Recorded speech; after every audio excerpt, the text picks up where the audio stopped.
because it was your fault because you mentioned partnerships earlier so give me an idea. Kind of this theme of going from Amit to Tarek. So Amit talked about giving Africa as an example, and I mentioned, it's obviously and it's a good point that in the developed world it's a global challenge, right?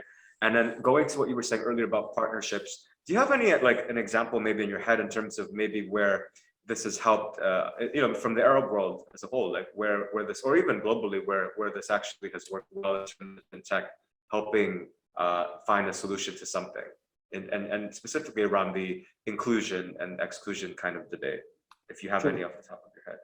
Before getting into the example, let me state the phenomenon that we're seeing very clearly, right? About and around partnership and the fintech developments that's happening in various countries. In the recent past, we used to measure the maturity of a local market with regards to fintech developments by the number of fintechs that graduate, through accelerators and hubs, by the quantity of these companies. I think moving forward, because the outcomes weren't very pleasant in terms of the impact and realizing higher inclusion, because we had inclusion percentages very low before these fintech developments 5 years ago, and we still have these numbers, and these percentages haven't moved a lot, Richie, right? You know that. You've analyzed already the current state in the region, and you know that the numbers on inclusion have not moved a lot, and the needle hasn't really moved a lot in the last 5 years, despite the number of innovations and fintechs that have grown in the region in the last in that time period.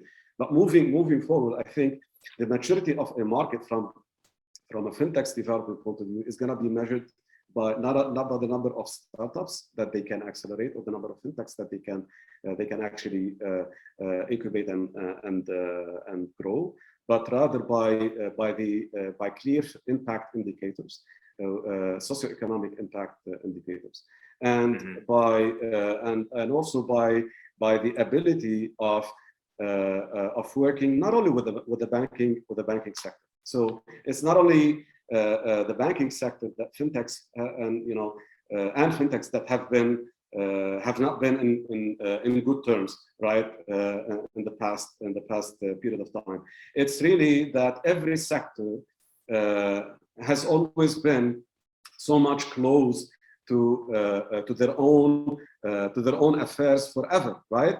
And that is something that used to apply to the conventional economy, and it was okay.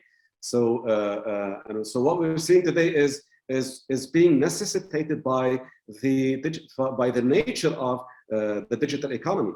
In the digital economy, you can't have a place and grow and thrive on your own. Working in a closed community, in a closed industry, is no longer a valid industry model.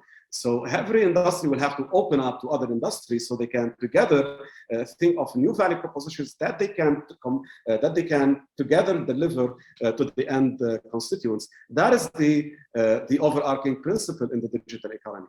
And applying that overarching principle on the fintech and the incumbents and the banking sector's dynamics, it is now very much necessary for the greater good, for the good of both communities, of both sectors, and for the greater good of the societies and the economies in which these companies and banks operate, to achieve higher inclusion and also to deliver on other goals of the sustainable development goals, Richie. They have to work together. We all have to work together. Banks will have to work not only with fintechs, but with healthcare providers. They have to work with retail providers. We have to work with telcos. So we're still seeing some resistance for a lot of industries to depart or deviate from their ever in place industry model. but breakthroughs are starting to happen. Breakthroughs have happened already in the world, where fintechs, where we see the best fintechs, in the world being either getting into joint ventures with banks, and we're seeing big banks in the world playing within the fintech space already, like Morgan Stanley and some other really large banks in the world, stepping into the fintech space, not to step on the toes of the fintech startups, but rather to meet them at a place where they can jointly work together for a multiplier of the value of their individual interests, Richie. So there are several examples that have already happened globally. The examples from the region are still shy. I think we still haven't seen enough JVs and acquisitions happening within the space. What we're seeing today is conversations that are progressing, and also a sign of that indicates that both communities are already convinced that they need to work together. We haven't seen the fruit of that yet, but I think that's gonna start to happen in 2022 onwards. Thank you.